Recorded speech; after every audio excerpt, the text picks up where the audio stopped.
Hi, I'm Dom, the BCBA mom, and welcome back to my channel. Today's video was requested by one of my new subscribers, and I figured she's not the only one that has this question. So I also want to shout out, hi, hello, 92765. Hey girl, she writes, hey Dom, I am currently almost finished with my undergraduate degree, and I'm debating whether to go. I want to celebrate subscribers like this because so many of you guys are writing in and you're sharing your stories. So many of you are saying, I'm just starting ABA program, I'm an undergrad. Some of you are saying you're in grad school. Some of you are saying because you saw this video, you now want to start your ABA program or become an entrepreneur. So I love the fact that you guys comment and share your stories with me. We need to be celebrating you guys because this is our community. Where else are we going to be celebrated? So please, it's really the comments for me, guys. Please continue to comment and I will continue to answer your questions. So I'm celebrating you. Over 1,000 subscribers. Okay. For example, Kara McClure,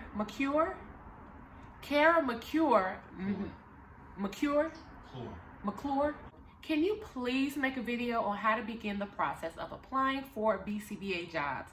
I just passed my exam in August, whoop, whoop, and I'm getting ready to interview. I would love to know some of the sample questions that I may get to ask on the interview. Great question. Wherever you are on this journey, you can always brush up on your interviewing skills. So, as I mentioned in the previous video, I have gotten up to 7 streams of income as a BCBA. I'm always interviewing. Even if I'm not looking for a new position, I am always being interviewed, or even as an entrepreneur, I am always interviewing someone else. So since this is a part of our field that is really inevitable, let's talk about some really important interviewing skills that ABA agencies are looking for. Okay, so the first tip is you want to connect your skill with the company's needs. So we all know that we must do research on a company before we apply for that company, right? But during the interview, it really doesn't matter where you've worked before. You could have never worked in an ABA field before. It doesn't matter if you volunteer for Special Olympics. It doesn't matter if you ran children's church at your local church. It doesn't matter if you ran an entire therapeutic day school. You need to find whatever experience you had in those jobs and match that with the need or the pain point of the actual agency that you're applying for. Personally, by the grace of God, I've never really had an issue with finding an ABA job. And I think it has a lot to do with my history. As I mentioned in previous videos, I came into this field with a very unique learning history and a very unique work experience history. By the time I was 23 years old, I was already a case manager. I had over 15 staff under me. I was the case manager of over 5 Silla homes. And how were you able to apply ABA principles to those environments? Were you able to seek out those incidental training moments?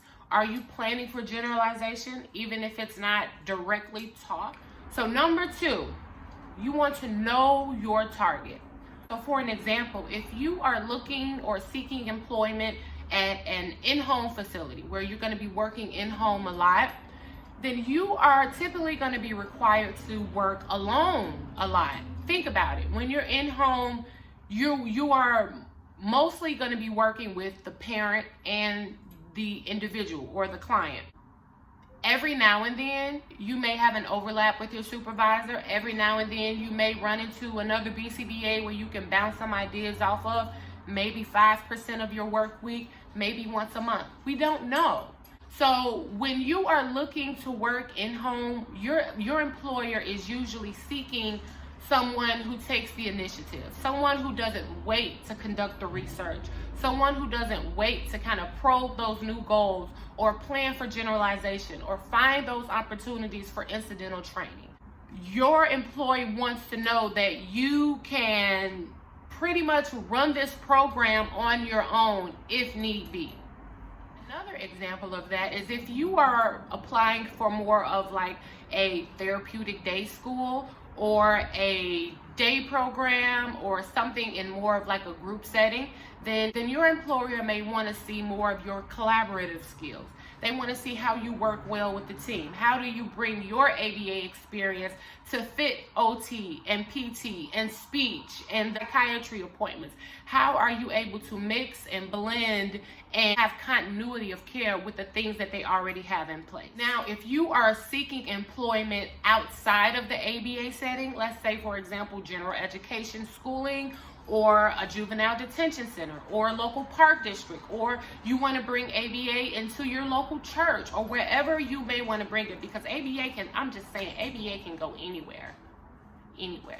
But to, let's say, land a contract with an environment that doesn't typically have ABA services, then you may want to show your employer that you are here to listen. You are here to seek to understand everything about this environment first before you implement ABA principles, because we already know when we do implement ABA principles after we learn the function, it's just going to make for a more salient and positive environment. So those are the things that you may want to highlight in your interview, that you are here to learn about your environment, and then you are here to implement some evidence-based ABA strategy. So number 3, whenever you're interviewing for an ABA position, it's always a good idea to tie it back to the research. Or you can tie it back to our ethical codes. That's always a good idea.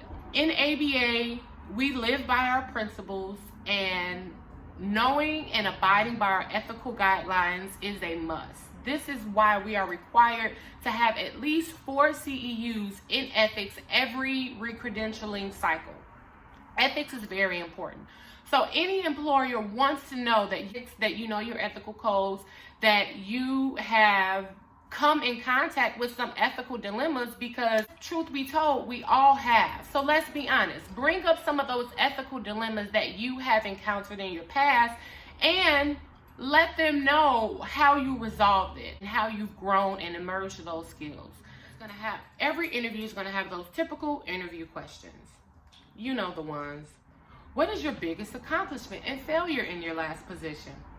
Why did you leave your last job? What was it like working with your previous supervisor? Describe your ideal work environment. Discuss a situation where you resolved a conflict. Blah, blah, blah, blah. You know the ones.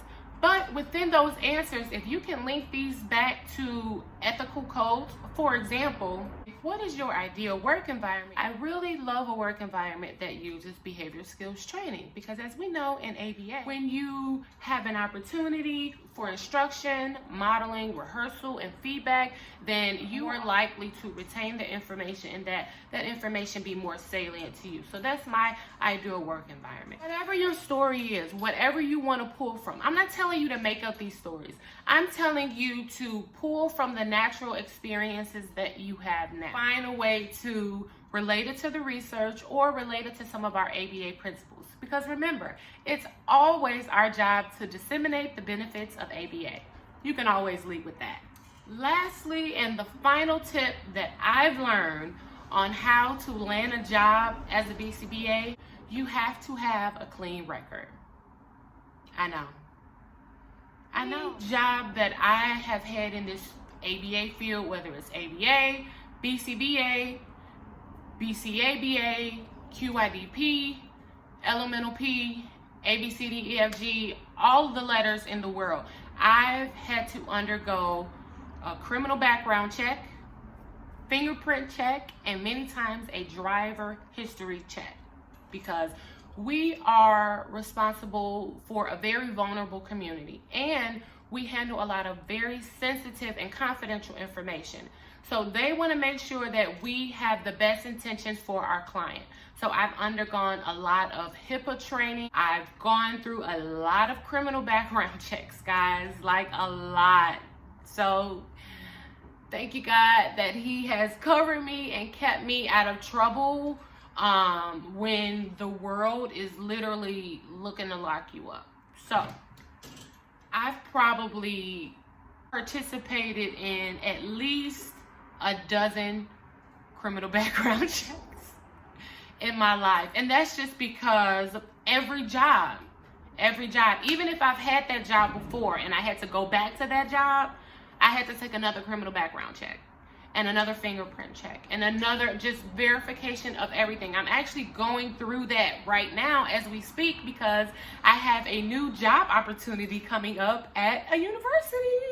So that's really fun. I just want to leave you with this little bit of advice because I know a lot of us are young, right? Some of you are in undergrad, you just started undergrad, or you're in your graduate program, you're young in the field, living life with this YOLO mentality, which is fine, great, enjoy life. But you also, in this field, you need to know that you have something to lose.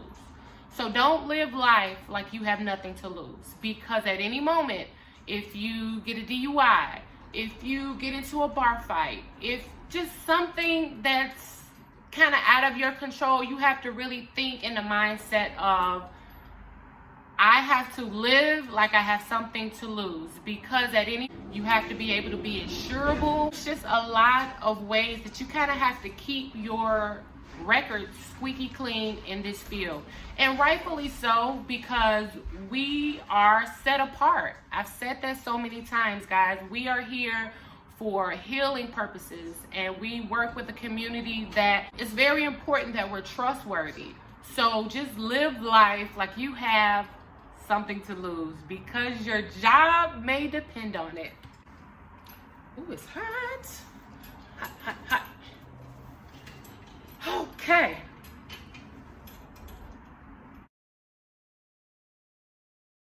That is all that I have for you.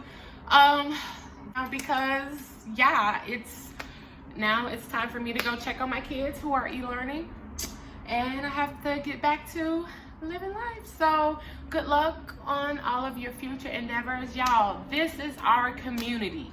If you are sitting for your BCBA exam, if you are studying, if you just passed, if you just landed your new job, if you just had a thought about becoming a BCBA, we want to hear from you guys. This is our community. Put your accomplishments in the chat. Put your questions in the chat. Put your fears in the chat, so we can let's work all of this out, because we are going to get to where we want to get together. This is a community, and I love you guys so much. Mwah. Please, please, please don't forget to subscribe, guys. We exceeded our goal. We reached over 1,000 subscribers in less than 1 year. My next goal, guys, I'm going to speak it into the atmosphere and hope that it comes to fruition. I want to get us to 10,000 subscribers within the next 2 years. Okay, so please, if you're watching right now and you haven't subscribed, just a gestural prompt, just like boom, just like hit that subscribe button. Okay, it's totally free, you know what I'm saying? And it requires a very small response effort. Just hit that subscribe button, and that way you get notifications on when I upload new videos. I love you so much, guys. Bye.